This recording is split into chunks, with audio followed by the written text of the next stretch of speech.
જો આ 51 ભૂત શું, તો સાધના માર્ગે આપણને નડતી નાનામાં નાની કસરો, આ કસરો કઈ રીતે આપણે ટાળી શકીએ તેના સચોટ માર્ગદર્શન માટે જ આ વચનામૃત ઉપર પોતાની અતિ પ્રભાવશાળી તથા સાહિત્યસભર ને ખૂબ જ રસાળ શૈલીમાં 2 દિવસીય પારાયણનો લાભ આપવા માટે પૂજ્ય યોગેન્દ્ર સ્વામી આજે આપણી સભામાં ખાસ પધાર્યા છે.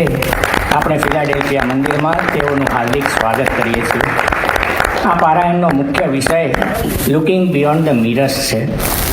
પૂજ્ય યોગેન્દ્ર સ્વામીનો ટૂંકમાં પરિચય જોઈએ તો તેઓનો જન્મ મુંબઈમાં જ થયેલો અને તેમણે બ્રહ્મ સ્વરૂપ યોગીજી મહારાજના હસ્તે વર્તમાન ધારણ કરેલા. તેઓએ મુંબઈમાં જ પોતાની સિવિલ એન્જિનિયરિંગનો અભ્યાસ મુંબઈની એક અગ્રગણ્ય અને અતિ પ્રતિષ્ઠિત એવી VJTI કોલેજમાંથી પૂર્ણ કર્યો. ત્યારબાદ 1981ની સાલમાં અમદાવાદ ખાતે ઉજવાયેલા ભગવાન સ્વામિનારાયણ દ્વિશતાબ્દી મહોત્સવ દરમિયાન પરમ પૂજ્ય પ્રમુખ સ્વામી મહારાજના વરદ હસ્તે પાર્ષદી દીક્ષા ગ્રહણ કરી અને બોચાસણ ખાતે ઉજવાયેલા સંસ્થા અમૃત મહોત્સવના પ્રસંગે ભાગવતી દીક્ષા પામ્યા. તેઓ શ્રીએ 1985થી 1996 સુધી સુરતમાં પૂજ્ય કોઠારી સંત તરીકે સેવા બજાવી અને તે દરમિયાન જ અડાજણ ખાતેના શિખરબદ્ધ મંદિરના નિર્માણ કાર્યની સંપૂર્ણ જવાબદારી એમણે નિભાવેલી.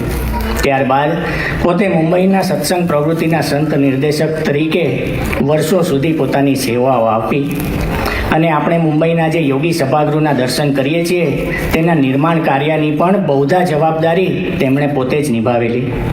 અને ત્યારબાદ તેઓએ અટલાદરા છાત્રાલય ખાતે પણ ઘણી સેવા કરી અને ઈસવીસન 2012થી અમેરિકામાં વેસ્ટ કોસ્ટ ઝોન ખાતે સત્સંગ પ્રવૃત્તિની સેવાઓ નિભાવી રહ્યા છે. પોતે એક અતિ પ્રભાવશાળી વક્તા તો છે જ, પણ તેની સાથે સાથે તેઓ એક ઉત્તમ લેખક પણ છે, જેમના ઘણા લેખો આપણે આપણી સંસ્થાની વેબસાઇટમાં અવારનવાર માણીએ છીએ. સાથે સાથે તેઓ એટલા જ સારા કવિ પણ છે અને જેમણે ઘણા ભજનો લખ્યા છે, જેમાંથી આપ રીજો એમ રાજી અને આજે ઉમંગ મારા અંતરમાં, આ 2 ભજનો તો અતિ પ્રસિદ્ધિ પામ્યા છે. તેઓ સંસ્થાના ઘણા ડ્રામાઓ પણ પોતે લખ્યા છે, જેમાં સ્વપ્ન અને ચેમ્પિયન ઓફ ચેમ્પિયન્સ એ પણ ખૂબ જ પ્રસિદ્ધિ પામેલા છે. આવા બાપાના અત્યંત કૃપાપાત્ર અને સાધુતાએ સંપન્ન એવા પૂજ્ય યોગેન્દ્ર સ્વામીને વિનંતી કરીએ કે તેઓ આપણને આ પારાયણના પ્રથમ દિવસની કથાનો લાભ આપે. પૂજ્ય યોગેન્દ્ર સ્વામી. સ્વામિનારાયણ સાક્ષાત અક્ષર પુરુષોત્તમ સર્વેભ્યઃ પરમાં શાંતિમ આનંદમ સુખમર્પયેત ગુણાતીતોક્ષરમ બ્રહ્મ ભગવાન પુરુષોત્તમ જનો જાનન્નિદં સત્યમ મુચ્યતે ભવબંધનાત તન્યોસ્મિ પૂર્ણકામોસ્મિ નિષ્પાપો નિર્ભય સુખી અક્ષર ગુરુ યોગેન સ્વામિનારાયણાશ્રયાત. શ્રી સ્વામિનારાયણ ભગવાનની જય. અક્ષર પુરુષોત્તમ મહારાજની જય. ગુણાતીતાનંદ સ્વામી મહારાજની જય. ભગતજી મહારાજની જય. શાસ્ત્રીજી મહારાજની જય. યોગીજી મહારાજની જય. પ્રમુખ સ્વામી મહારાજની જય. મહંત સ્વામી મહારાજની જય. ફિલાડેલ્ફિયા સત્સંગ મંડળ એ ઘણો જૂનો ઇતિહાસ ધરાવે છે. પરમ પૂજ્ય સ્વામી બાપાએ પણ આ મંડળને ખૂબ લાભ આપ્યો છે અને આપણે સ્વામી બાપાને × ખૂબ પીળો પણ આપ્યો છે. રાતની રાત પધરામણી કરાવી છે, બાપાએ પ્રેમથી કરી છે અને બહુ જૂના હરિભક્તો પણ આ મંડળમાં દર્શન થાય છે. એટલે બહુ આનંદની વાત છે. અહીંયા પારાયણ કરવાનો મને લાભ મળ્યો. વિષય છે લુકિંગ બિયોન્ડ ધ મિરર. આમ તો વચનામૃતની પારાયણ છે. થાય છે એવું કે ઘણીવાર અમારે પરોક્ષના સમાજમાં બધી કથા વાર્તા પારાયણ વગેરે કરવા જવાનું થાય છે. ત્યારે મને વિચાર એવો આવ્યો કે પરોક્ષના કોઈ વક્તા હોય એ આપણી સભામાં આવે અને પછી કોટેશન કોના આપે? બહારની દુનિયાના. તો મેં કીધું આપણે એ લોકોની સભામાં જઈ અને સ્વામિનારાયણ ભગવાનના કોટેશન કેમ ના અપાય, પ્રમુખ સ્વામી મહંત સ્વામીના કોટેશન કેમ ના અપાય? આવતીકાલે એવું થવું જોઈએ. અને આ બધા કાર્યકરોના પ્રયત્નથી થશે કે બહારની દુનિયામાં પ્રવચનો ચાલશે ને એમાં લોકો કોટેશન આપશે કે પ્રમુખ સ્વામી આમ કહેતા, મહંત સ્વામી આમ કહેતા. એ દિવસ આવવો જોઈએ. એની શરૂઆત આપણે અહીંથી કરવાની છે. મૂળમાં ખજાનો આપણી પાસે છે, પણ આપણે એનાથી બહુ અણજાણ છીએ. હમણાં અક્ષર બ્રહ્મ સત્ર થયું, કેટલી પ્રાપ્તિને આમ આનંદના ફુવારા ઉડે એવી બધી વાતો થઈ. હમણાં આપણે કીર્તનમાં સાંભળ્યું, બરાબર? એવી પ્રાપ્તિની જબરજસ્ત વાત થઈ. હમણાં આપણે શ્લોક બોલ્યા. શું બોલ્યા? હું કેવો છું? 5 છું. કોણ કોણ છું? ધન્ય, પછી પૂર્ણ કામ, પછી નિષ્પાપ, પછી નિર્ભય અને સુખી. આ મનાય છે? ક્યાં પ્રશ્ન આવ્યો? કંઈક બાકી રહી જાય છે, કંઈક ઓછું પડે છે, કંઈક હજુ કરવાનું બાકી રહે છે. એટલા માટે આપણે હવે જરા અંતરદ્રષ્ટિ કરવાની છે. અરીસામાં આપણે જોઈએ છે ત્યારે બધું બહુ દેખાય છે આપણને, અને આપણે જોવું હોય એ દેખાય છે. જ્યારે અરીસા સામું જે આપણે ઊભા રહીએ ને, આ બહારની દુનિયામાં બધા મુદ્દા બહુ અસરકારક હોય છે. આપણે હરિભક્તોને બહુ એટલું બધું નહીં લાગે થ્રિલિંગ. બહાર તો લોકો હલી જાય છે. તો અરીસા સામું જોઈએ ત્યારે પ્રશ્ન શું હોય છે મનમાં? શું હોય છે કે અરીસાને માણસ પ્રશ્ન પૂછે કે ભાઈ સૌથી બ્યુટીફુલ કોણ? એટલો બ્યુટીફુલ નહીં, પણ પાવરફુલ, ઇમ્પેક્ટફુલ, એવું બધું કોણ? આપણે અમેરિકા દેશમાં રહીએ એટલે ખબર છે કે એક વ્યક્તિને એવું છે મનમાં.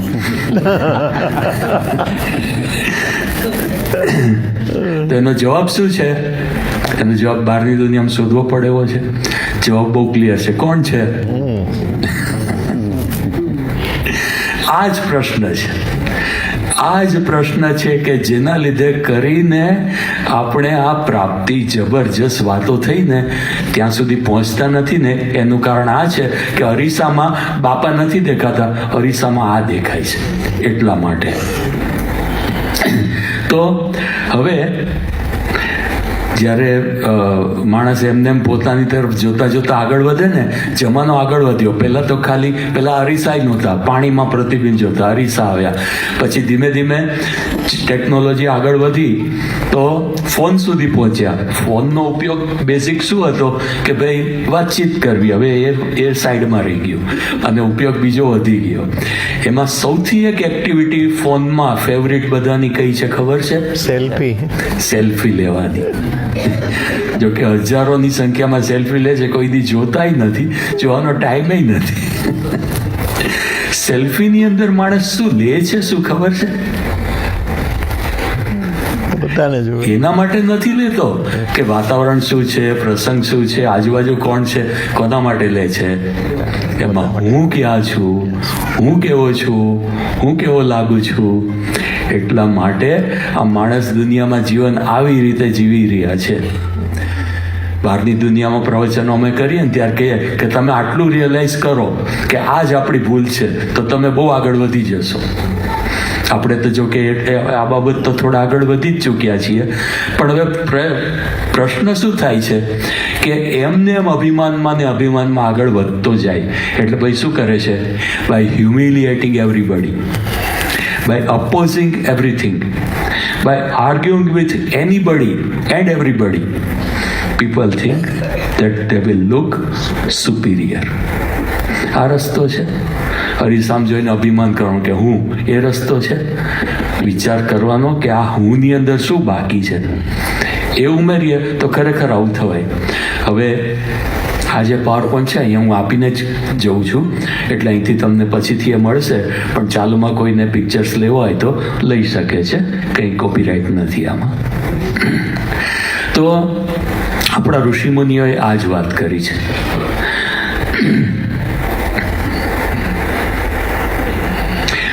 કે ખરેખર તમે જેવા થવા માગો છો પાવરફુલ, એક દિવસ વિચાર કરો કે તમે ખરેખર એવા છો.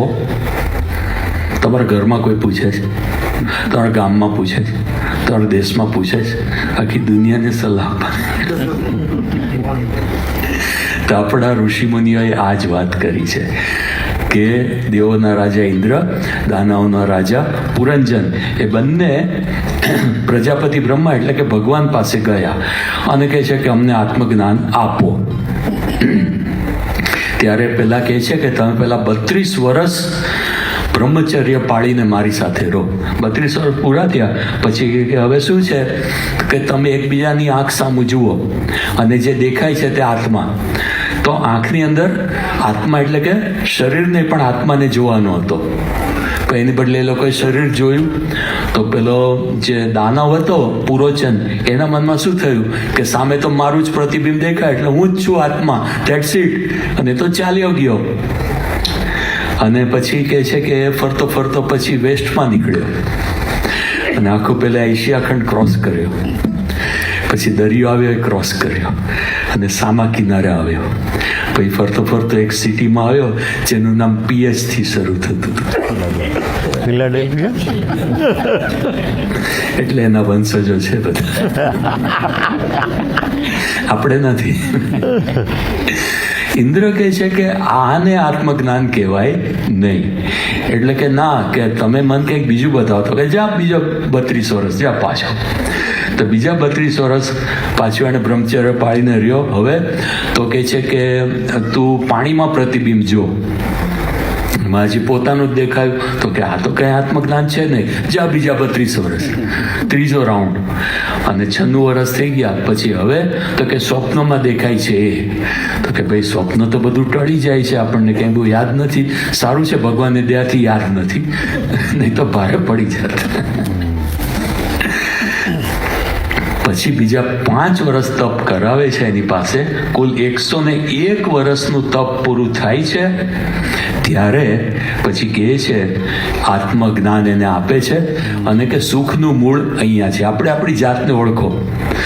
અને આપણે સત્સંગી થયા પછી જાતને ઓળખવું એટલે હું આત્મા છું એટલું નહીં, પણ પછી વધારે શું ઓળખવાનું?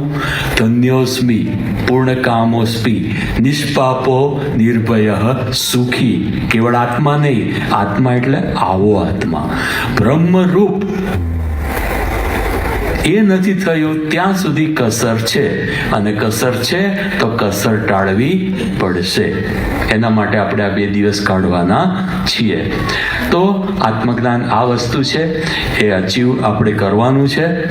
તો the story of looking beyond the mirror is not remaining contented at what we see in front of our eyes, that is in the mirror, but looking beyond that. Those who can see the invisible can do the impossible.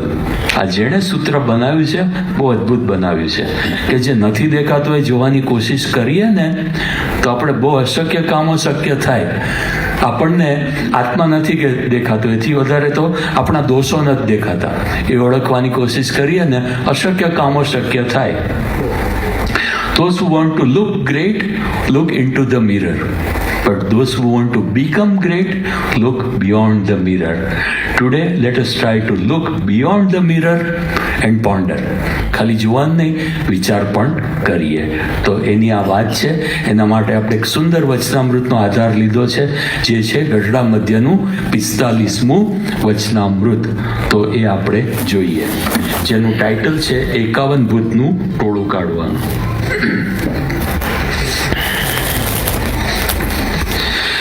Swaminarayan હરે સંવત 1880ના પોષવદી પડવાને દિવસ સ્વામી શ્રી સહજાનંદજી મહારાજ શ્રી ગરડા મધ્યે દાદા ખાચરના દરબારમાં ઉગમણે દ્વાર ઓરડાની ઓસરીએ વિરાજમાન હતા અને સર્વ શ્વેત વસ્ત્ર ધારણ કર્યા હતા અને પોતાના મુખારવિંદની આગળ મુનિ તથા દેશ દેશના હરિભક્તની સભા ભરાઈને બેઠી હતી. વચનામૃતનો પહેલો ફકરો વંચાય એટલે આપણે સ્મૃતિ કરવાની હોય.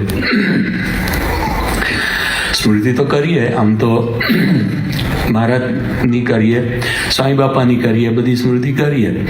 એમાં એક વસ્તુ હવે થોડું ઉમેરવાની કોશિશ કરીએ કે સ્મૃતિમાં એમ ના કરીએ કે આવી રીતે મહારાજ બેઠા હતા, આવી રીતે સ્વામી બેઠા હતા. પણ હવે શું સ્મૃતિ કરીએ? બેઠા છે. અને હું ક્યાં છું? એમાં બેઠો છું. હું બહાર ઊભો રહીને ફોનમાં મેસેજ જોઉં છું.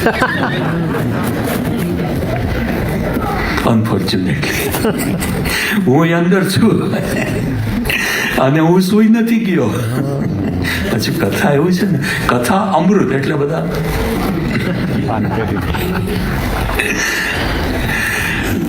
અને હું એટેન્ટિવ છું, ફોન પર નથી જોતો. અને આ જે વાત થાય છે ને કોના માટે થાય છે? પબ્લિક માટે. મારા માટે. ફલાણામાં કસર, ફલાણામાં કસર. કોના માટે થાય છે? મારા માટે. પછી મજા આવશે. તો હવે આ વચનામૃતનો એક બીજો પણ હિસ્ટ્રી છે. શ્રીજી મહારાજ અને ગુણાતાન સ્વામી બંનેનું પ્રસાદીનું છે આ વચનામૃત. કારણ કે ગુણાતાન સ્વામી જો ગોંડલથી આજે નીકળીએ તો લગભગ 25 મિનિટમાં ઘોઘાવદર ગામ પહોંચી જવાય, પણ એ જમાનામાં 2-3 કલાક લાગતા હશે. તો ત્યાં શંકરની દેરી ઉપર ગુણાતાન સ્વામી પોડ્યા અને જાગા ભગત સ્વામી હતા, એમણે 5 વચનામૃત વાંચ્યા. ગઢડા પ્રથમનું 23, મધ્ય 30 અને 45, અમદાવાદનું બીજું ને ત્રીજું. એ પાંચેમાં સિદ્ધાંત શું આવે છે? ભ્રમરૂપ થઈને પરબ્રહ્મની ભક્તિ કરવી, કે જે સિદ્ધાંત ઉપર આપણે અક્ષરબ્રહ્મ સત્ર કર્યું હમણાં અને દર વર્ષે થવાનું છે. હવે સ્વામી સુતા હતા તે બેઠા થઈને બોલ્યા કે આ વચનામૃત તો જાણે સાંભળ્યા જ નથી. 5 વચનામૃત બીજી વાર વંચાવે એટલું અગત્યનું છે. ગુણાતાન સ્વામી મૂળ અક્ષર બ્રહ્મ, એણે આટલો બધો ભાર મૂક્યો તો આપણે પછી કાંઈ ઓપ્શનમાં કાઢવા જેવું નથી. એટલે એવું અગત્યનું વચનામૃત છે. એનો મુખ્ય મુદ્દો જે છે એ હવે આપણે જોઈએ. એમાં શ્રીજી મહારાજ શું કહે છે કે સર્વે મુનિમંડળ બ્રહ્મચારી ગૃહ સત્સંગી પાળા અયોધ્યાવાસી. હવે આવું લિસ્ટ કરવાની શું જરૂર હતી? આ બધા બેઠેલા જ હતા સામે. અહીંયા સભા બેઠી છે, જો કે મને તો બધાના નામ નથી ખબર, પણ માનો કે એક લિસ્ટ બનાવું અને એમ બોલું કે આજની સભા છે તો ફલાણાભાઈ પણ એકના નામ બોલું, એ જરૂરી છે? બધા બેઠા જ છે ને. મહારાજે કે આવું લિસ્ટ કેમ બનાવ્યું? કે કદાચ કોઈ એમ ના સમજે કે આઈ એમ એક્ઝેમ્પ્ટેડ, હું આનાથી પર છું. આ તો બધી પબ્લિક માટે છે. આપણે તો એટલા માટે આ લિસ્ટ બનાવ્યું કે આમાંથી કોઈ બાકી રહી જાય નહીં. હવે શું બોલે છે? મારા કહેવાયા છો. એ કહેવાવું ને થવું એમાં કેટલો ફરક છે આપણે આના પછીની સ્લાઇડમાં જોઈશું. તો એમાં મારે તલ માત્ર કસર રહેવા દેવી નથી. અરે ભાઈ, અમારામાં કસર છે, તમને શું વાંધો છે? અમને છાનામાના મજા કરવા દો ને. દેશમાંથી અહીંયા આવ્યા, અહીંયા તો છોડો યાર. આ મંદિર કરીને બેઠા રાતના 12 વાગે સુધી પધરામણી કર. મહારાજ કે હું નહીં છોડું. I am not get guy. I won't leave you let alone. તલ માત્ર કસર રહેવા દેવી નથી. શા માટે? કે જો તમે ગાફલાઈ રાખશો તો તમારો પગ સત્સંગમાં ટકશે નહીં. અને મારે કોનો સંગ રહેવા દેવો નથી, એક લાંબુ લિસ્ટ છે જેનો સરવાળો થાય છે 51. એ આપણે સ્પેશિયલ એક સ્લાઇડમાં જોશું. અને કહે છે તમામ માય કૃપાથી થકી રહિત કરવા છે અને કોઈ માયાનો ગુણ રહેવા દેવો નથી. અને હજુ તમને એમ થાય કે ના ભાઈ અમારે નથી કરવો સત્સંગ, તો કહે છે કે આ નહીં તો આવતા જન્મે બદ્રિકાશ્રમમાં જઈને તપ કરાવીને બી કરશું. બદ્રિકાશ્રમમાં કેવી મજા આવે ખબર છે? આજના દિવસે બધા બદ્રીનાથની યાત્રાએ જાય છે, એક આખી એક ટ્રક ભરીને સામાન લઈ જાય છે, 4 કોટ પહેરીને ઉપર ચડે. અમે યાત્રા કરે, યાત્રા નહીં, તમે સ્કીઇંગના બદલે ખાલી પહાડ છે. એને યાત્રા ના કહેવાય. બદ્રિકાશ્રમમાં તો મૂળ આપણે શાસ્ત્રો પ્રમાણે તો બદ્રીનું વન, બદ્રી એટલે બોર, તે બોર જ મળે, બીજું કંઈ મળે નહીં. અને કેટલા મળે? 6 મહિને એક બોર મળે. ત્યાં જઈને તપ ਕਰਨ બદલે અહીંયા પ્રસાદ પિસ્સા ખાતા પતાવી દે ને આપણું ખા. મહારાજ કે એટલા માટે જો તમને સરળ થાય એના માટે હું આ વાત લઈને આવેલો છું. તો હવે પહેલો આપણે થોડા શ્રીજી મહારાજને પ્રશ્ન પૂછીએ અને જવાબ મેળવીએ. બેઝિક પ્રશ્ન આપણો એ છે કે ભગવાનને આપણી કસર ટાળવાનો આટલો બધો આગ્રહ શા માટે છે? કે ભાઈ તમે જંપો ને અમને જંપવા દો, એવું કેમ નથી કરતા? તો એના 5 કારણો છે શા માટે કસર ટાળવાનો આગ્રહ છે, આપણે જોઈએ. કારણ કે આપણે એમના કહેવાયા છીએ. બરાબર, પેલો ફકરો વાંચ્યો ને એને હવે જરા થોડો ડિસેક્ટ કરીએ છીએ કે આપણે એમના કહેવાયા છીએ. કહેવાવું અને થવું એમાં કેટલો ફેર છે હું તમને બતાવું. આ બધા કોણ દેખાય છે? ડૉક્ટર છે, નર્સ છે, પેરામેડિકલ છે વગેરે. બરાબર, તમારી શું કલ્પના આવે છે? આ બધા અમેરિકન સિટીઝન હશે ને? નહીં પણ હોય, બરાબર ને? પણ અત્યારે કેવા લાગે છે? બધા અમેરિકન લાગે છે, બરોબર? પણ થયા નહીં હોય. અમેરિકન થયા કોને કહેવાય? શું કરવાનું હોય? ખાલી જમણો હાથ ઊંચો કરવાનો, બરોબર ને? આટલામાં તો આખા નાખા ઊંચા થઈ જાય. વર્ષો લગી પેલા જંગલમાંથી આવે, કેટલાક તો મરી જાય. ડરિયન ટ્રેપ શું કહે છે કંઈક? હા, શા માટે આ થવા માટે આટલો બધો મરણીય પ્રયાસો કરે છે માણસો? એના ફાયદા છે. શું ફાયદા છે? કે કોઈ પણ દેશના અથવા ઇવન કોઈ કંપનીના, કોર્પોરેશનના થવું, એના શું ફાયદા છે? તો તમને બેનિફિટ્સ મળે, બરાબર? કંપનીના પગારને વગેરે મળે. અમુક કંપની તો એના જે એમ્પ્લોઈઝ હોય તો પોતાની જે વસ્તુ વેચતા હોય ને એને ડિસ્કાઉન્ટ પણ આપે. મેં તો એટલે હદ સુધી જોયું છે કે 80% ડિસ્કાઉન્ટ સુધી આપે છે પોતાના પ્રોડક્ટ ઉપર, બરોબર? પછી અંડરટેકિંગ અને સિક્યોરિટી મળે કે તમે અમેરિકાના સિટીઝન છો, બીજા કોઈ દેશમાં જાઓ, કંઈ તકલીફ પડે અને અમેરિકન એમ્બેસીમાં જાઓ, તમને સિક્યોરિટી આપે અને તમને પ્રોટેક્શન આપે. અંડરટેકિંગ લે, કંઈ તકલીફ થઈ તો તમને ઉપાડીને અહીંયા લાવે પાછા. અને સ્ટેટસ મળે, પ્રેસ્ટીજ મળે. દેશમાં જાય ને પછી આમ કોલર ઊંચા કરીને ચાલતા અમેરિકાથી આવે. હવે શક્ય છે કે અહીંયા હોટલમાં સંડાસ બાથરૂમ સાફ કરતા હોય, પણ પ્રેસ્ટીજ, સ્ટેટસ, અમે ક્યાંના, અમે કોણ? સ્વામી કહે છે તમને અક્ષરધામનું સિટીઝન આપી છે, એથી ઊંચું કોઈ સ્ટેટસ છે જ નહીં. એના માટે તૈયાર નથી થતા, તો કે એટલા માટે હવે આવો કથા સાંભળો. તો આ કોઈ દેશના કે કોર્પોરેશનના થાવ તેમાં આટલા ફાયદા છે, અને ભગવાનના થાવ તો મોક્ષ મળે છે, બરાબર? આબરૂ વધે છે. આપણે કીર્તન છે, હરિ ભજતા સૌ મોટપ પામે. અને અનુભવ થાય. જોબમાં ઇન્ટરવ્યુમાં જાઓ, કેટલા બધાને આનો અનુભવ થયો છે કે ભાઈ આપણી જેવા ટેકનિકલ સાઉન્ડ બીજા પણ હોય, પણ તો આપણને પિકઅપ કરે કે અમને સારા માણસ જોઈએ છે, તો આપણું આબરૂ વધે છે. કાળ કર્મ માયા થકી રક્ષા થાય છે. આપણે શ્લોક બોલ્યા ને કે નિષ્પાપો નિર્ભય સુખી. આ લોકમાં પણ શાંતિ અને આનંદ મળે છે.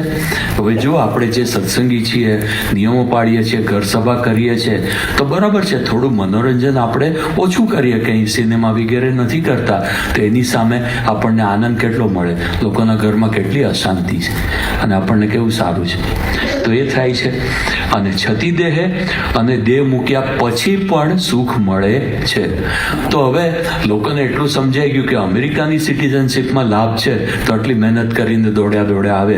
ભગવાન કે તમે અક્ષરધામની તો કંઈ ખબર નથી ને, હું કહું કે ચાલો બહુ સુખ છે, ત્યાંના સિટીઝન થવું હોય તો તમે તૈયાર થાઓ. એટલા માટે કે છે તમારામાં તલ માત્ર કસર રહેવા દેવી નથી, કારણ કે રહેશે તમને આ લાભ મળશે નહીં. તો પહેલું કારણ છે કસર શા માટે રહેવા નથી દેવી એનું. બીજું કારણ, હા, એની અંદર એક વાત આગળ બી જોઈએ કે આમાં શક્ય છે કે બહુ મજા આવે એવું નથી. તમે સત્સંગી થાવ ને, તમારા સગાવાલા ને બધા કુસંગી હોય તો શું કે ત્યાં શું જાઓ છો કે તમે તો હવે ચા પીવાય આવતા નથી. ભાઈ ક્યાંથી આવે તમારે ત્યાં? ચાની પાછળ તમે બીજું બધું લાવો, ડુંગળી લસણ નાખેલો નાસ્તો બનાવો, ભાઈ ક્યાંથી તમારે ત્યાં આવવાનું મન થાય? એટલે આપણે છોડીએ છીએ થોડું, એ લોકોની દ્રષ્ટિએ મોજ મજા છોડીએ છીએ. પરંતુ બીજું પામીએ પણ છીએ. ગુણાતાન સ્વામી જાગા સ્વામીને કીધેલું કે તમે મારા કહેવાયા છો, પણ એમાં મજા તો નહીં આવે, તમારે થોડું સહન કરવાનું આવશે. ત્યારે જાગા સ્વામી કહે છે, જાગા સ્વામી કહે છે કે સ્વામી જુઓ, તમે કોઈના નથી, એવા તમે મને પોતાનો ગણ્યો, મારા કેટલા મોટા ભાગ્યા. અરે એ પોઈન્ટ પર તો હવે ગમે એટલી તકલીફ પડે ને વાંધો નહીં, તમારા થવું છે. તો જ્યાં ખરેખર સમજાઈ જાય તો આપણે કીર્તન ગાઈએ છીએ ને, કહ્યું જે દુઃખ થાય તે થાજો રે રૂડા સ્વામીને ભજતા. માત્ર ગાઈએ પણ એનો અનુભવ બી થાય. શાસ્ત્રી મહારાજના હરિભક્તોને, અત્યારે પ્રમુખ સ્વામી મહંત સ્વામીના હરિભક્તોને થોડી તકલીફો પણ આવી છે, દુઃખો આવ્યા છે, પરંતુ એ લોકો છોડતા નથી. કેમ?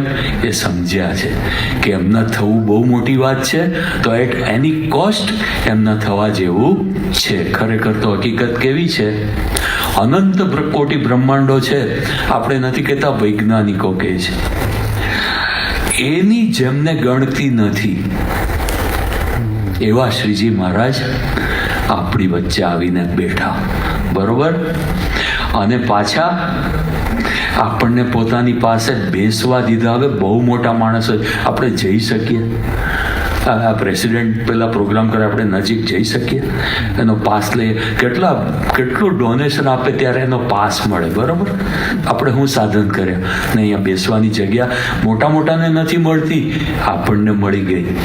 તો જેવી તે વાત નથી. આગળ શું કહે છે? આપણી કોઈ લાયકાત બી નથી.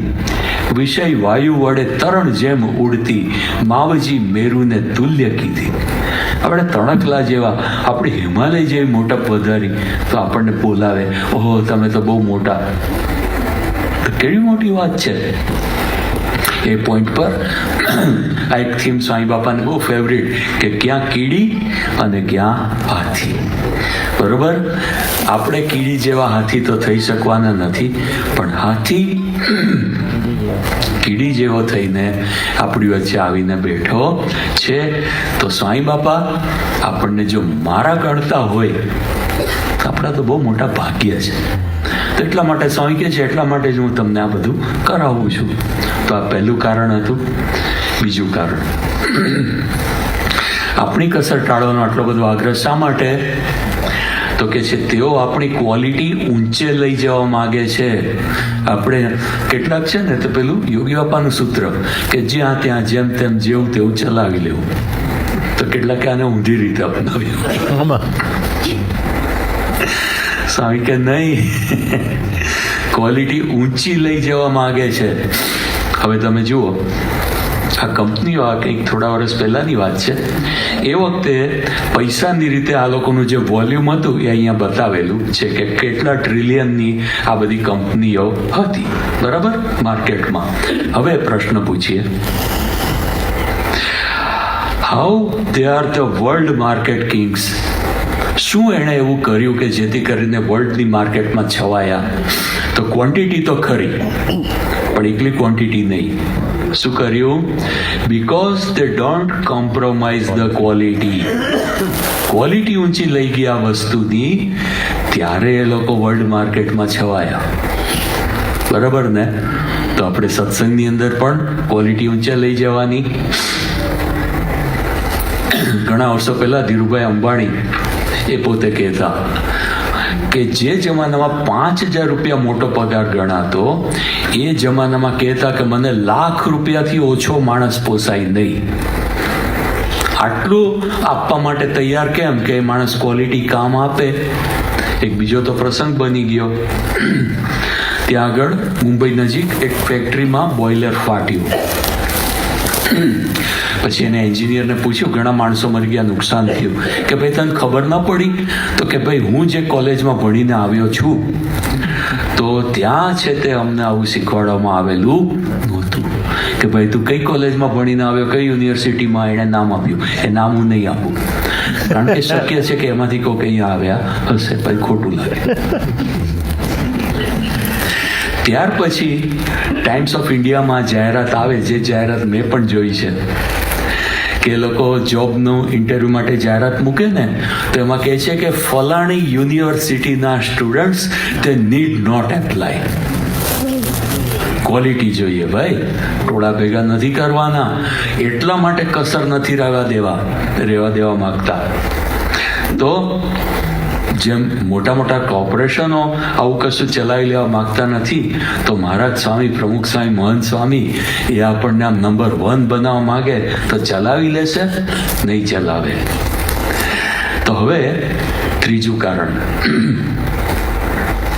કે તેઓ આપણને આકરી કસોટી દ્વારા ઘડવા માંગે છે. અરે ભાઈ, તમે હવે ટેસ્ટ લો છો, પાછું કસોટી કરો છો, હવે જરા ધીમું રાખો ને, જરા આ બધું બહુ ભારે પડે છે અમારા જેવાને. આકરી કસોટી લે છે શા માટે? આપણને ઘડવા માંગે છે. એક કીર્તનમાં આવે છે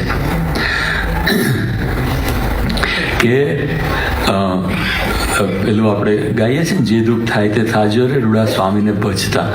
પછી પરોક્ષની દુનિયામાં પણ આવા બધા કીર્તનો છે બધા, અને ઘણી બધી વાતો એવી જાણવા મળે છે કે ભગવાન જેના ઉપર રાજી થાય તો શું થાય, તો કે બધું એના તો પૈસાથી ગરીબ થઈ જાય, આમ થઈ જાય, તેમ થઈ જાય, આવું બધું થાય.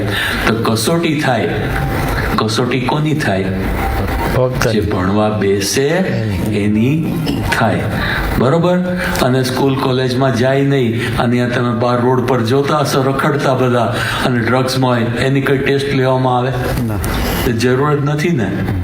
કસોટી જેને આગળ વધવું છે એની થાય. આકરી કસોટી દ્વારા ઘડવા માંગે છે. કેવી રીતે ઘડવા માંગે છે? જાનવરોને પણ ખબર છે. ઘોડી છે, તેના બચ્ચાનો જન્મ થાય ને તો પહેલું કામ શું કરે? બચ્ચીઓ ના કરે. એને શું કરે? એક જોરદાર લાત મારીને ઊભું કરે. અને જો એને ના કરે ને તો પેલાના હાડકા પહેલેથી મજબૂત ના થાય, આખી જિંદગી હેરાન થાય. દયા ના ખાય. એક વખત તો એક કોઈ બહુ મોટા વિચારક હતા, જ્યાં નાના બાળક હતા ત્યારનો પ્રસંગ છે કે પેલું હોય ને શેલ, કોશેટો, એને શું કહે છે, લાર્વાની પહેલાનું, તો એમાંથી પેલો રેશમનો કીડો બહાર આવે. બરાબર? બહુ સ્ટ્રગલ કરવી પડે, એને કાપીને એને પોતાની જાતે એ કટ કરી શેલ અને બહાર નીકળે. પછી એને પાંખો હોય તો પછી ઉડે કરે. હવે આ બાળક હતા ને, એના મનમાં થયું કે આ બિચારાને આટલી બધી તકલીફ પડે છે, તો લાવ હું એને મદદ કરું. તેણે પેલું જાતે કાપી આપ્યું અને પેલા કીડાને એને બહાર મૂક્યો. એના ફાધર કે તે બહુ મોટું નુકસાન પહોંચાડ્યું. કેમ? તો કે એની પાંખો નબળી થઈ, જિંદગીમાં ઉડી જ નહીં શકે, તો મરી જશે. એને જરૂરી હતું. આકરી કસોટી થાય તો ઘડાય. આ જાનવરોમાંય ખબર છે ને, આપણે માણસોમાં, ને એમાં બી આપણા ઇન્ડિયન્સમાં, અને એમાં પાછા ગુજરાતીમાં. એ તને આમ થઈ જશે, તને તેમ થઈ જશે, એટલું બધું એનું આમ ઓવરલુક કરે ને, આમ બસ એટલે એકદમ માયકાંગલા જેવા થાય. પછી જ્યારે જોબ પર મોટી પોસ્ટ આપવાની હોય, ઇન્ટરવ્યુ લેવા માટે બેસે 5, 7 જણા, અને આમ ફરી વળે, આમ વાઘ જેમ શિકાર કરવા માટે આવે ને એમ ફરી વળે. શાને માટે? કે સારા માણસને એવી રીતે ઘડવા માંગે છે, એની પાસે ક્વોલિટી માગે છે. તો આપણે સ્વામી શ્રીજીનું એ જ્ઞાન, સિંહ ગર્જના સમાન, શુરા હોય તે સુણજો કાન, કાચા પોચાને નથી કામનું. એટલા માટે આકરી કસોટી દ્વારા ઘડવા માંગે છે. મોટી સારી કોલેજો હોય છે ને, આઈવી લીગ કોલેજો, તો એની અંદર તમારે દાખલ થવું હોય, એની એન્ટ્રન્સ ટેસ્ટ જ એટલી જબરજસ્ત હોય છે, એમાંથી જ નીકળે નહીં. એમાં પાસ થાય તો પછી આગળ ભણે ને. અમારા જમાનામાં એવું કહેવાતું કે IITની એન્ટ્રન્સ ટેસ્ટ છે ને, એના રેગ્યુલર સિલેબસ કરતાં અઘરી છે. એવું હોય છે. તો અહીંયા પણ આકરી કસોટી દ્વારા આપણે ઘડીએ, સારા સત્સંગી બનીએ, તો સત્સંગનું સુખ પામી શકીએ. હવે ચોથું કારણ, ભગવાનને આપણી કસર ટાળવાનો આટલો બધો આગ્રહ શા માટે? કારણ કે એમને ચિંતા છે કે તલ માત્ર કસર આપણને આટલી મોટી પ્રાપ્તિમાંથી પાડી ન દે. લોયાના 18ના વચનામૃતમાં મહારાજ કહે છે કે જ્યારે કોઈ સત્સંગીનો પગ પાછો પડવાનો થયો હોય, ત્યારે એને આ વાત કરીને ચેતાવી દેજો. કઈ વાત? કે ભાઈ, તું સત્સંગ મૂકીને જવાની વાત કરે, પણ તને ખબર તું કોણ છો? તને શું મળ્યું છે? ધન્યોસ્મી, પૂર્ણકામોસ્મી, નિષ્પાપો, નિર્ભય, સુખી. આ છોડીને હવે તું દુઃખી થવા માટે બહાર જાય છે. આ વાતે કરીને ચેતાવી દેવા. કોઈનું મન પાછું પડ્યું હોય, અભાવગુણની વાતો થતી હોય તો એની સામે આ વાત કરવાની, કેટલી મોટી પ્રાપ્તિ, બસ એ છોડો નહીં. કારણ કે તલ માત્ર કસર પ્રાપ્તિમાંથી પાડી દે. નરસિંહ મહેતા કીર્તન લખ્યું, તરણાઓ છે ડુંગર રે, તે ડુંગર કોઈ દેખે નહીં. આખો હિમાલય જેવો પહાડ ઊભો હોય, તો આપણી આંખની સામે એક ઘાસનું ત્રણકલો આટલું નજીક લાવીને પછી દેખાય હિમાલય. આવું થાય છે. એટલે આપણને શું સમજાવે છે? જો સેજ જ તલ માત્ર ફંટાઈ જાય તો શું થાય ખબર છે? હવાઈ આઇલેન્ડ ઉપર તમે ઊભા હો, સાન ફ્રાન્સિસ્કો પહોંચવું હોય અને 5 ડિગ્રી ફંટાય ને તો ક્યાં પહોંચે? સાન ડિએગો પહોંચે, 600 માઇલ. સેજ ફંટાય તો. આ તો એક આખું કાવ્ય કોઈ લખ્યું છે, આ શક્ય સાચું કદાચ નથી, પણ એક રાજા તો લડવા માટે નીકળ્યો અને ઘોડા પર હતો. ઘોડાના 4 પગ, એક પગમાં જે નાળ એમાં 4 ખીલા, એમાંનો 1 ખીલો નીકળ્યો. બધા કે આ રિપેર કરીને જાઓ, તો કે ના ચાલે. હવે ત્યાં લડાઈના મેદાનમાં ગયો તો 1 ઢીલો હતો, એના લીધે બાજુનો ખીલો ઢીલો થયો, એના લીધે ત્રીજો, એના લીધે ચોથો. નાળ નીકળી ગઈ, ઘોડાને પગમાં વાગવા માંડ્યો એટલે તથડાયો અને એના લીધે ઘોડો પડ્યો, એને લીધે રાજા પડ્યો અને બાકી સેના હારી ગઈ. For the want of a nail, a kingdom was lost. આવું એક કાવ્ય છે, બરાબર? આપણને થાય તો બધું ઠીક છે, આ તો બધું રાજા રાણીની વાતો બધી, વાંધો નહીં. આપણે અમેરિકામાં રહીએ છીએ, બહુ આગળ વધ્યા છીએ. આપણે શું કરીએ છીએ એ જુઓ. સ્પેસ શટલ ચેલેન્જર, બરોબર, જાન્યુઆરી 28, 1986, બરોબર, ઉપડ્યું અને શું થયું? 73 સેકન્ડ્સમાં બળીને ભસ્મ. બિલિયન્સ ઓફ ડોલર્સ પાણીમાં. કેમ? તો કે જે એમાં જે પેલા 2 મેટલ પાર્ટ્સને જોડવા માટે પેલી રબરની રિંગ હોય, ઇન્સ્યુલેટર રિંગ, તે રિંગ કેવડી હતી? આવડી જ હતી, નાની એવી રબરની એક રિંગ, એ રહી ગયેલી. એ પોઈન્ટ પર આખું ને આખું આજુ આ થયું. તલ માત્ર કસર. તો ક્યાં જવાનું હતું? સ્પેસમાં. ચંદ્ર ઉપર નહોતું જવાનું. આપણે આપણો યાન ક્યાં લઈ જવાનું છે? અક્ષરધામમાં. અને કે આ તો અમે કે આ ખાવાના તો અમે થોડું ચલાવીએ છીએ, ચલાવી લઈએ. સભામાં તો કંઈ કોઈ વાર નથી આવતું, ઉપર લઈ જવાનું. હવે આટલું થયું તોય ના સુધર્યા. અમેરિકા જેવો દેશ છે, હવે જુઓ શું થાય છે. ફેબ્રુઆરી 1, 2003, સ્પેસ શટલ કોલંબિયા. હવે આ તો આખું સફળ યાત્રા સક્સેસ કરીને પાછું આવતું હતું. એ વખતે શું ગડબડ થઈ? સ્પેસ શટલ બહુ મોટું હોય. આપણું અત્યારે આપણું આ મંદિર છે ને, આ બિલ્ડિંગ, એની કરતાં કદાચ ડબલ સાઇઝનું હશે મે બી. એને પેલું ગરમ ના થાય ને એના માટે ઇન્સ્યુલેટિંગ ટાઇલ્સ લગાડી હોય. કેટલી ફૂટ બાય ફૂટની ટાઇલ્સ હોય. હવે આટલા મોટા સ્ટ્રક્ચર કેટલી બધી ટાઇલ્સ ચોંટે? એક ટાઇલ, ઓનલી 1, એ જ્યારે ઉપડ્યું ને ત્યારે છૂટી થઈને પડી ગયેલી. હવે શું થયું? રિટર્નમાં તલ માત્ર કસર. આપણે અક્ષરધામમાં લઈ જવાનું છે આપણું શટલ, અને પછી ચાલશે. એટલે કહે છે કે તલ માત્ર કસર રહેવા નથી દેવી, ક્વોલિટીમાં કોમ્પ્રોમાઇઝ નહીં. અને પછી છેલ્લે સૌથી અગત્યનો મુદ્દો છે, જો બીજે બધે માનો કે મોટિવેશનલ સ્પીકર્સ હોય, એ લેક્ચર્સ આપે વગેરે, એ પણ આવી બધી વાતો કરે ને.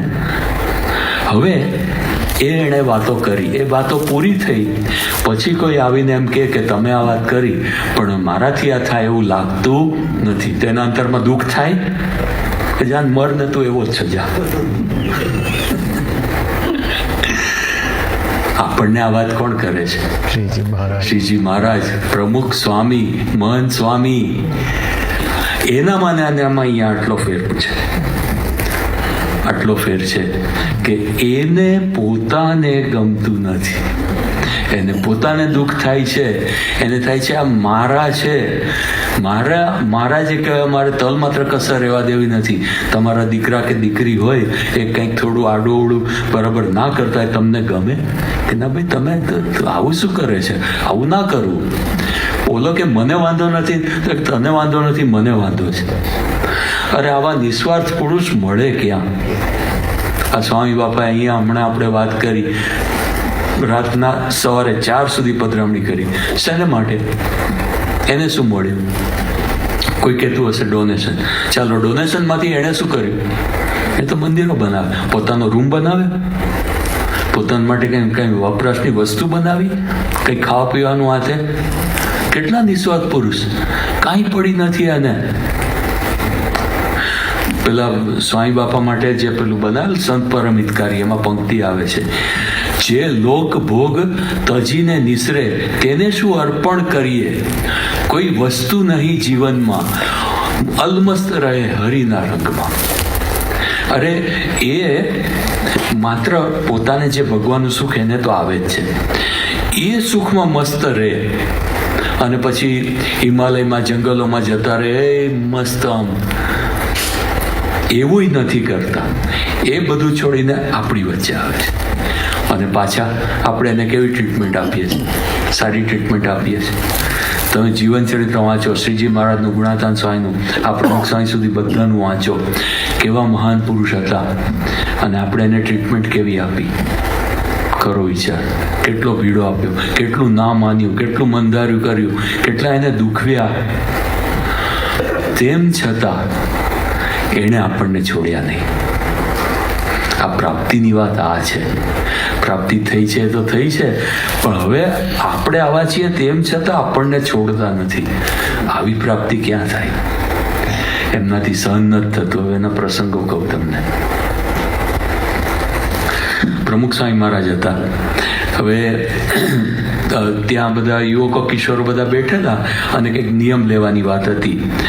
તો ફોર્મ બનાવેલું બધાએ. તો સ્વામી આગળ ફોર્મ લઈને આવ્યા અને સ્વામી કે ચાલો બધા ફોર્મ ભરી દો, જેને જે નિયમ લેવા હોય તે. હવે એક યુવક હતો ને, જરા મારા જેવો અકોણો હતો. એ કહે છે કે મને પ્રમુખ સ્વામી નિયમ આપે તો જ હું નિયમ લઉં, નહીં તો ના લઉં.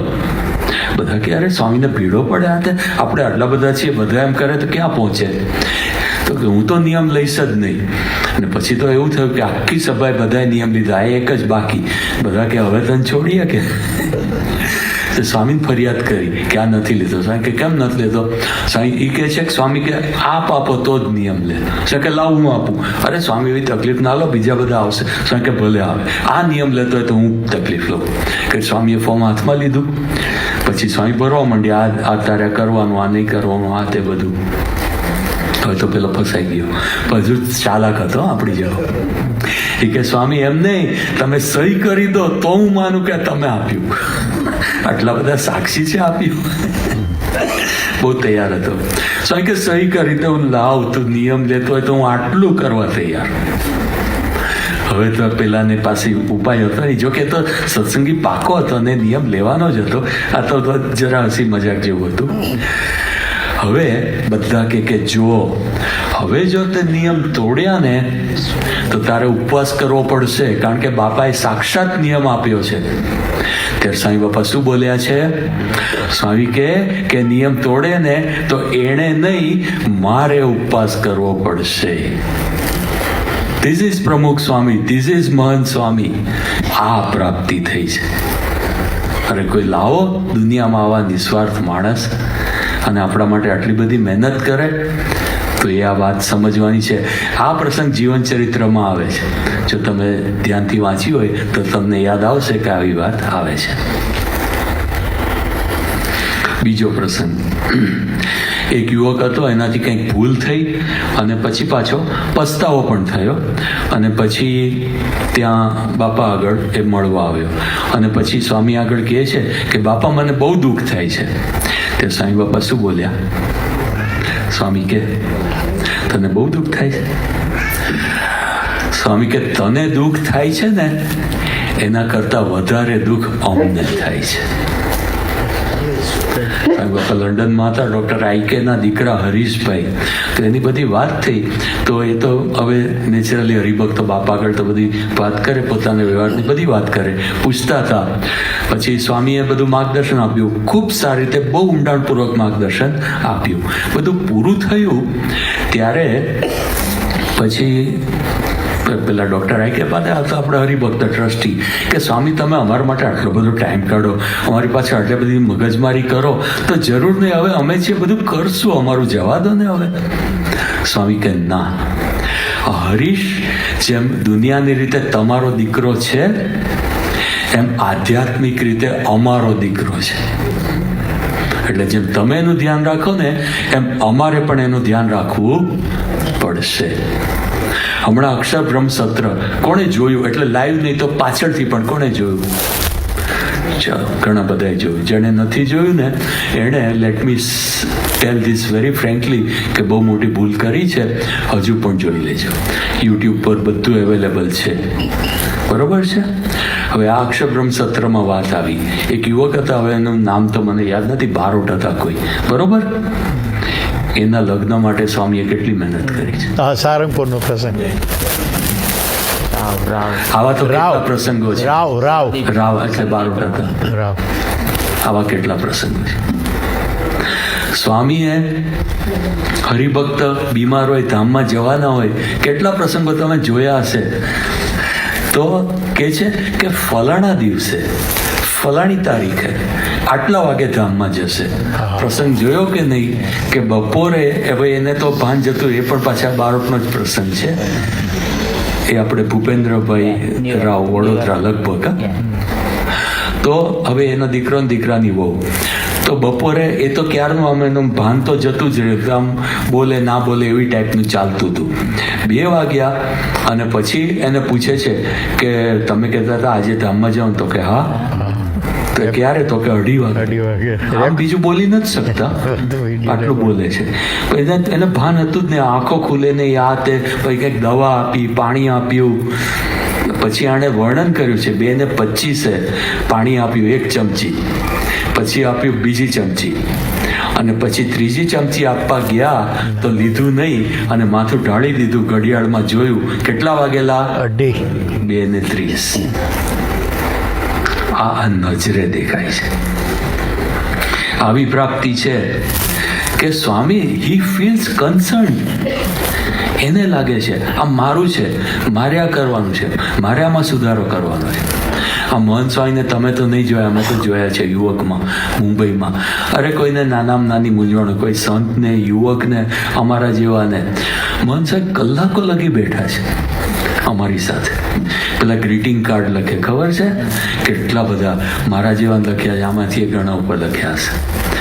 તો બહુ ટાઈમ જાય એનો, કારણ કે બહુ આમ પરફેક્ટનિસ્ટ અને પાછા આર્ટિસ્ટ. ને પછી સ્કેચ પેનનો સેટ, કોઈ હરિભક્ત આમ પોતાના માટે કાંઈ મંગાવે નહીં. પરદેશથી કોઈ કે સ્વામી કંઈ લાવું તો સ્કેચ પેનનો સેટ મંગાવતા, અને પછી લઈને બેસે અને બધા કાર્ડ બનાવે કે તમે મારા કહેવાયા છો. આટલું બધું એ પોતે આપણા માટે કરે અને આપણે કહીએ ના ના અમે તમારા નથી, અમે તો બહાર બી ખાઈએ, અમે તો સભામાં ના આવીએ. પછી તો આ અક્ષરબ્રહ્મ સત્ર શું કરવું? એટલે આપણામાં તલ માત્ર કસર એમને રહેવા દેવી નથી. હવે આટલી વાત સાંભળ્યા પછી શક્ય છે કે કોઈકને પ્રશ્ન થશે. શું પ્રશ્ન થશે? આ બધી મગજમારી અમારી સાથે શા માટે કરો? કસર હોય અને કોણ? પ્રશ્ન છે કે નહીં? સળગતો પ્રશ્ન. કેવો સળગે છે ખબર? પ્રશ્ન સળગે, બીજું કઈ સળગતું. એનો જવાબ મેળવવા માટે અંતર સળગતું નથી, પ્રશ્ન સળગે છે. હવે આપણે કંઈક કરીએ, બરોબર? હવે બહારની દુનિયામાં, આ તો બહાર પણ અમારે આવા પ્રયોગો કરવા પડે છે. તો હવે ટસલ આવીને ઊભી રહી છે કે ભાઈ વક્તા કહે છે કે ભાઈ કસર ટાળો. શ્રોતાઓના મનમાં એમ છે કે કસર તો છે જ નહીં, ટાળવાની જરૂર નથી. તો પછી એ લોકો શું કરાવે? થોડીક એક્સરસાઇઝ કરાવે કે તમે પોતાની જાતે કબૂલ કરો કે કસર છે ખરી, બરોબર? પછી માને, એમ નહીં તો માને નહીં. જો કાંઈક તો બધા સમજ્યું છે. પણ બહાર એક્સરસાઇઝ કરાવે. હવે એક્સરસાઇઝ કરવામાં પ્રશ્ન શું આવે, બહાર પણ એવું થાય છે, બહારના સમાજમાં બી એવું થાય છે કે આપણે કહીએ કે ભાઈ 2-4 વોલેન્ટિયર્સ આગળ આવો, તો આગળ આવવા તૈયાર ના થાય કે આમાં હું કેવો દેખાઈશ, મારી મસ્કરી થશે તો, એટલે કોઈ આગળ આવવા તૈયાર થાય નહીં. એટલે પછી મેં વિચાર કર્યો કે હું તો જો કે મોટિવેશનલ સ્પીકર નથી, પણ અમે કીધું આપણે થોડું આવું કરીએ. એટલે હવે વોલેન્ટિયર્સ તો ઊભા કરવામાં જોખમ છે, તો આપણે વોલેન્ટિયર્સ ઊભા નથી કરવા, પણ આપણે એક કામ કરીએ, આખી સભા આપણી વોલેન્ટિયર, એટલે બધા એક સરખા, કોઈ કોઈની સામે જોવે નહીં, બધા બરોબર. તો આપણે બધા સમૂહમાં એક્સરસાઇઝ કરશું, બરોબર. તો હવે એક્સરસાઇઝની શરૂઆત કરીએ, બરોબર. તો પહેલા બધા પોતાની જગ્યા ઉપર ઊભા થાવ. અમે ઘણા વખતથી બેઠા, થોડું રિલેક્સેશન કરે, તમારું કામ થાય, મારું કામ થાય, બરાબર. હવે બેસજો. તમને તમારી આ ભક્તોને ઊભા રખાય.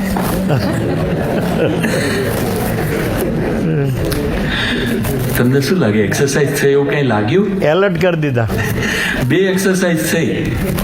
કઈ થઈ? ઊભા થવાની, પછી બેસવાની. એક્સરસાઇઝ એવું કેમ ના લાગ્યું એનું કારણ કહું. કેવી રીતે ઊભેલા, કેવી રીતે ઊભા રહેવું જોઈએ? સીધા ઊભા રહેવું છે.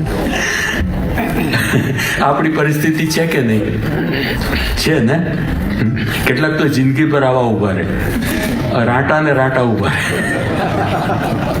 હું છાત્રાલયમાં હતો. હવે સત્સંગી છોકરા આવે અને બિન સત્સંગી આવે, બધાને આપણે રાખવા પડે. હવે એવા મને લાગે આ ઘરમાં શું સંસ્કાર આપ્યા હશે ને. અમારા અટલાદરા છાત્રાલયની લોબી 6 ફૂટ વાઇડ, 6 ફૂટ. એક સાથે 3 છોકરા ચાલે ને તોય અથડાય નહીં એવી. એમાં આ છોકરો ચાલતો આવ્યો, એવા રાંટા હોય ને આ લોકો, તે આમ ચાલતા ચાલતા આમ ભીતમાં ભટકાય, પછી રિબાઉન્ડ થઈને સામે રેલિંગમાં ભટકાય, અને કચરા પેટી પેસેજમાં મૂકી હોય અને ઠેબે ઉડાડીને કચરો ઉડાડ્યો.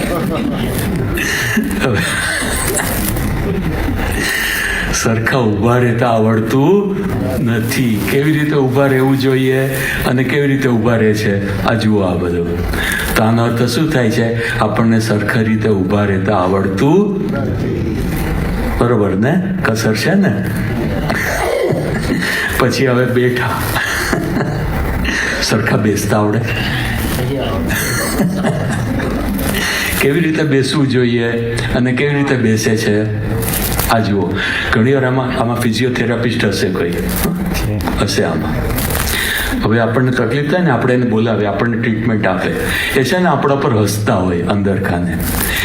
એ શું કે સરખી રીતે માણસ જો ઊભો રહે, સરખી રીતે બેસે, સરખી રીતે ચાલે, સરખી રીતે સૂવે, તો અમારા જેવાની જરૂર જ ના પડે. પણ એ રહસ્ય કે નહીં, કારણ કે પછી એનો ધંધો બંધ કે ગુજરાતી બધા આમ જ કરો. તો આ શું બતાવે છે? કસર છે કે નહીં? કસર છે ને, પણ કેવળ આટલી જ છે? ઘણી બધી છે ને. હવે એનું લિસ્ટ કરીએ. ચાલો, ઉઠવાના બેસવાની વાત કરી, પણ આપણે બીજું બધું. સારા બ્રશ કરીએ. બ્રશ કેવી રીતે કરવું જોઈએ? આમ ઊભું ઊભું, બરાબર. ગુજરાતી લોકો કેમ કરે? આડું આડું. કેમ? તો કે મોટરના કાઉન્ટર પર પેલો આવીને ઊભો છે એટલે એને એટેન્ડ કરવો પડશે ને, એટલા માટે. ખાવામાં કેવી રીતે ખાવું જોઈએ? મન સ્વામી પહેલા એવી રીતે જમતા, હવે થોડું જરા ઓછું થાય છે. 32 વખત કોળીઓ ચાવવો જોઈએ. પીવું કેવી રીતે પીવું જોઈએ? તો કે બેસીને જ પીવાય, ઊભા ઊભા ના પીવાય કશું. આપણે તો ચાલતા આવડે જ બરાબર. સુવામાં પોસ્ચર આપણું બરાબર નથી. અરે શ્વાસ લેવામાં કસર છે. જો બરાબર શ્વાસ લેતા હોઈએ તો આ કોરોના થાય, પણ થયો. એમાં જો કે મારે બહુ બોલવા જેવું નથી. ચાલો, એ તો બધી ફિઝિકલ ક્રિયાઓ હતી.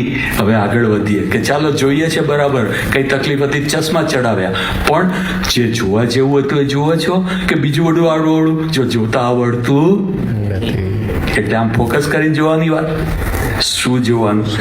સાંભળવામાં એવું છે, કેટલાકને તો વડીલોને સાંભળવાની તકલીફ આપોઆપ આવી ગઈ છે ઉંમરના હિસાબે, પણ સાંભળવા જેવું સંભળાય છે કે બીજું બધું? જોતા આવડતું નથી, સાંભળતા આવડતું નથી, હજુ આગળ વધીએ. જે જોયું સાંભળ્યું એ સમજતા આવડે છે, કહે છે કંઈક ને સમજે છે કંઈક. બનેલો પ્રસંગ કહું છું, હસવા જેવું લાગશે. સાંઈ બાપા આગળ પ્રમુખ સાંઈ આમ વોકિંગ કરે ને બધા મંડળના રિપોર્ટ આપતે, એમાં એક હરિભક્તે રિપોર્ટ આપ્યો કે અમારા હરિભક્તો જે બધા છે બધાના ગુણ કહેતા હતા. એમાં એમ કે એક હરિભક્તને ઊભા કર્યા કે આમનો ગુણ એવો છે કે રવિવારની સભામાં જો ન અવાય તો બીજે દિવસે ઉપવાસ કરે છે. તો બહુ સારી વાત છે, ગુણ કીધો ને પછી આગળ શું બોલે છે ખબર છે? આવી રીતે એમણે ઘણા ઉપવાસ કર્યા છે. શું સમજવું? રવિ સભા ખોઈ ને ગુણમાં અવગુણની વાત. એટલે હું કહું છું આપણે સમજતા બરાબર આવડતું નથી, સમજાવતા બરાબર આવડતું નથી. આવું તો કેટલું બધું છે, એનો આખી સભા થાય એવું છે. અને પછી સદગુણો તરફ આગળ વધો, સંતોષ રાખવાનો, સંયમ રાખવામાં, સ્વભાવ ઓળખવામાં, સ્વભાવ ટાળવામાં કેટલી બધી કસર રહે છે. આ ઉઠવા બેસવાની તો ખાલી એક ઇન્ટ્રોડક્શન આપ્યું, પણ આવી રીતે આપણા મનને ઉઠક બેઠક કરાવીએ ને તો ઘણું બધું નીકળશે. એક આદર્શ ખરેખર આ સત્સંગી તરીકે જીવન જીવવામાં ઘણી બધી કસર રહે છે. તો હવે આપણે વિચારીએ કે આદર્શ સત્સંગીનું જીવન કેવું હોવું જોઈએ. તો પહેલાં દૈહિક સાધના તમે જુઓ કે ભાઈ વહેલા ઉઠવું જોઈએ. અમેરિકાની અંદર યંગ જનરેશનમાં એક રોગ છે, એટલે આમ તો બહુ તંદુરસ્ત છે આ લોકો, તો બાળપણથી સારું એવું ટોનિક બધું ખવડાવી પીવડાવીને સજ્જ કરે છે, પણ એક રોગ પેટ હોય છે. શું રોગ? કે મોડા ઉઠવાનું. બરોબર? પછી સ્કૂલ ને બધું હોય ને તો વીકડેઝમાં તો વહેલા ઉઠે, પછી વીકેન્ડ આવે એટલે પછી જોબ કરવાની આવે વહેલા ઉઠે, પણ સેટરડે સન્ડેમાં તો શું આજ્ઞા કરી છે શિક્ષાપત્રીને સત્સંગ દીક્ષામાં કે ક્યારે ઉઠવું? સૂર્ય ઉગાથી પહેલા. પછી પૂજા બરાબર થાય છે તો કે આ પૂજા કરીએ છીએ ખરા, પણ પૂજામાં પાછું ચિત્ત ચોંટે છે તો એ વખતે પાછા મોબાઈલમાં મેસેજ જોવે છે પેરેલલમાં. પૂજામાં વાત બી કરી લે. માનસી પૂજા બરાબર થાય છે, વ્યક્તિગત વાંચન થાય છે, તો વાંચવાનો તો ટાઈમ જ નથી મળતો. વાંચવાનો ટાઈમ મળતો નથી, કારણ કે ટાઈમ ક્યાં ખવાઈ જાય છે? વોટ્સએપ જોવામાં વપરાઈ જાય છે, ફેસબુક જોવામાં વપરાઈ જાય છે. એનો ટાઈમ મળે છે, જીવન ચરિત્ર વાંચવાનો ટાઈમ મળતો. ચેષ્ટા આમ બોલતા ના બોલતા પાછા એમાં શું થાય મારી જાય. સેવા ધર્મ તો બધું અપ ટુ ડેટ ચાલે છે.